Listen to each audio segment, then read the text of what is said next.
Pada 14 September 2017, jam 5.10 pagi, satu kejadian kebakaran telah berlaku di Pusat Tahfiz Darul Quran Ittifaqiyah, iaitu sebuah madrasah tahfiz lelaki di Kampung Datuk Keramat, Kuala Lumpur, yang menyebabkan 23 orang penghuni yang terdiri daripada 21 orang pelajar dan 2 orang guru terbunuh.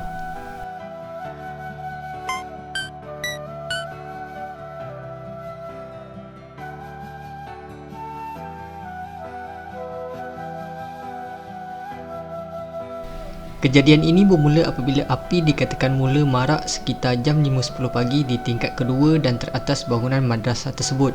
Selepas itu, api merebak ke seluruh bangunan sehingga menghalang satu-satunya pintu masuk dan memerangkap penghuni-penghuni sehingga tidak dapat diselamatkan.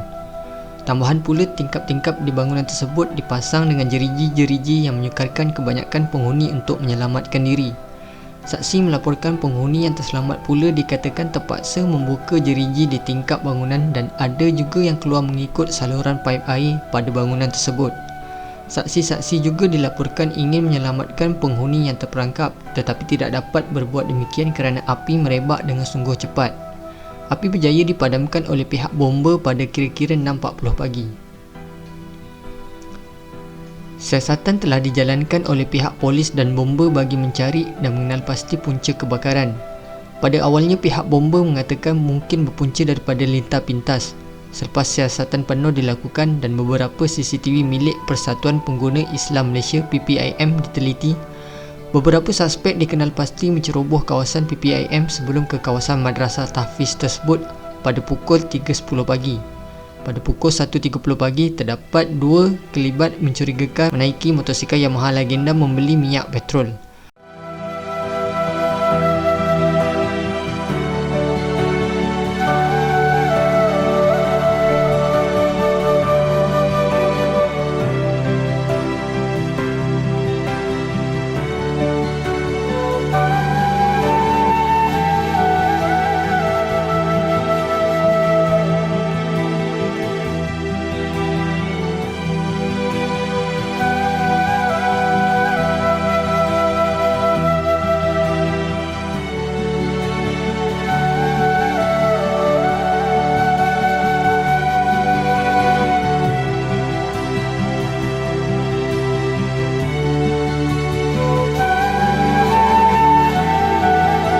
Pada 16 September, 7 suspek tersebut ditahan di lokap Balai Polis Jinjang, manakala mangsa yang terselamat ditahan di kem Kementerian Pertahanan sebelum ditempatkan di premis rahsia di sekitar Keramat pada 15 September.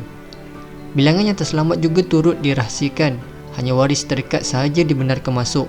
Ini bertujuan melindungi mangsa dari didekati oleh pihak tertentu. Menurut satu sidang khas oleh Ketua Polis Kuala Lumpur, Datuk Seri Amar Singh Ishar Singh pada ketika itu, suspek-suspek dipercayai bertindak membakar tahfiz tersebut akibat insiden ejek-mengejek antara penghuni tahfiz dan pihak suspek.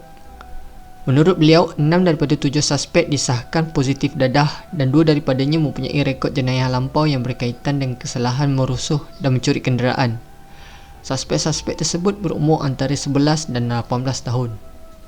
Pihak polis telah menjalankan siasatan di bawah Seksyen 302 dan Seksyen 435 iaitu khianat dengan api, mischief by fire, bersama-sama dengan fire report dan juga SDR. Siasatan ini dijalankan kerana terdapat unsur-unsur mischief ataupun mischief by fire yang di dalam siasatan menunjukkan telah berlaku di dalam kes ini. So, dengan penyiasatan kit yang dirapi yang dijalankan dan juga dengan bantuan oleh pihak-pihak yang ada berhampiran, yang berhampiran dengan tempat kejadian, telah memberikan beberapa pita video pada kita dan pihak polis berjaya mengecam beberapa orang dalam pita video tersebut. Dengan itu, pihak polis telah berjaya menangkap keseluruhannya ialah seramai 7 orang telah berjaya ditangkap. Lingkungan tangkapan yang kita telah tangkap ialah daripada umur 11 tahun hingga 18 tahun. From 11 years of age until 18 years of age. Kesemua tangkapan telah dibuat daripada 6 petang hingga ke 2.30 pagi pada 16 hari bulan September 2017. Pihak polis telah berjaya bersama-sama tangkapan telah berjaya merampas baju yang dipakai oleh mereka, seluar, topi keledar bersama motosikal yang mereka memakai. So, kesemua 7 suspek ini telah kami menjalankan ujian air kencing dan ujian awalnya ataupun laporan awalnya, the preliminary test kitnya telah menunjukkan bahawa 6 daripada mereka positif urine kepada dadah. That means when we check the urine, it was found positive for drugs.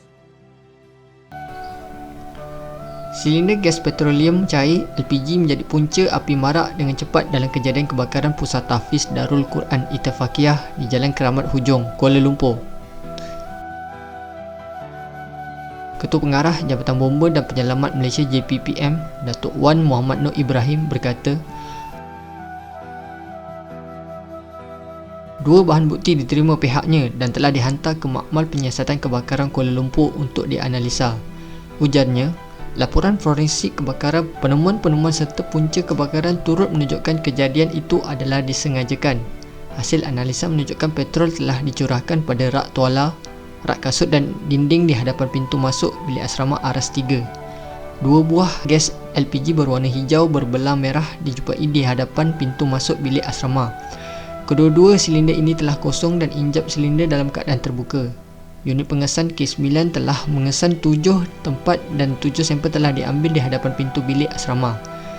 Dalam kes ini, 4 ekor anjing telah digunakan dan kesemuanya telah menunjukkan ke tempat yang sama. Sampel ini telah dianalisa oleh pegawai kimia di Makmal Penyiasatan Kebakaran Kuala Lumpur dan didapati 4 sampel berkenaan mengandungi cecair mudah menyala jenis petrol. Bahan mudah terbakar yang banyak di bilik asrama telah menyebabkan api cepat marak dan meningkatkan lagi bahang api mengakibatkan mangsa yang sedang tidur terkorban dalam masa yang singkat. Malah, struktur dinding berdekat pintu itu turut pecah. Selain pintu, siling, almari dan rak kasut rentung sepenuhnya. Kebakaran ini telah mendapat perhatian yang amat meluas pihak kerajaan, orang awam dan juga pihak luar negara. Kejadian kebakaran telah mendapat liputan meluas oleh kalangan pemimpin dan juga pihak kerajaan.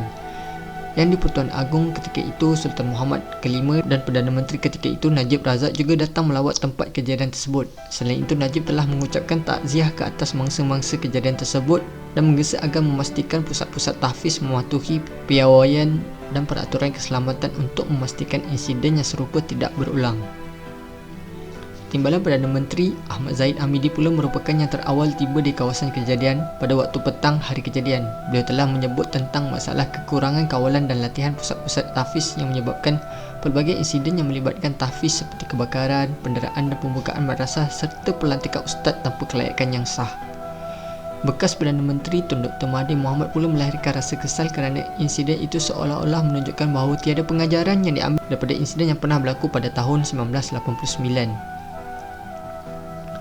Selain dari Malaysia, kebakaran ini juga mendapat perhatian khususnya oleh pihak media antarabangsa. Syarikat-syarikat media seperti AFP, BBC, CNN, The Telegraph serta Hindustan Times.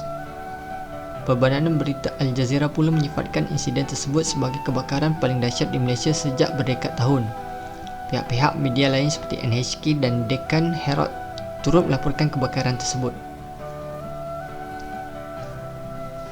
2 remaja lelaki yang ketika kejadian berumur 16 tahun didakwa bersama-sama membunuh dan menyebabkan kematian 23 penghuni pusat tahfiz beralamat di Jalan Keramat Hujung, Kampung Datuk Keramat, Wangsa Maju antara pukul 4.15 pagi dan 6.45 pagi pada 14 September 2017. Kedua-dua tertuduh yang kini berusia 19 tahun masing-masing menghadapi 23 pertuduhan membunuh mengikut Seksyen 302 Kanun Keseksaan baca bersama Seksyen 34 Kanun yang sama, yang memperuntukkan hukuman mati jika sabit kesalahan. Bagaimanapun, tertuduh di bawah umur 18 tahun tidak boleh dikenakan hukuman mati di bawah Seksyen 97 Akta Kanak-Kanak 2001, namun boleh diganti dengan hukuman penjara selama diperkenankan oleh Yang di-Pertuan Agong. Seksyen 97 Akta Kanak-Kanak 2001 menyatakan bahawa hukuman mati tidak boleh dijalankan ke atas pesalah kanak-kanak bawah umur 18 tahun. Namun, mahkamah boleh menjatuhkan hukuman penjara selama mana diperkenankan Yang di-Pertuan Agong dan mengikut Seksyen 9 Akta sama juga mempunyai kuasa untuk memerintahkan supaya ibu bapa dikenakan denda atau membayar pawasan.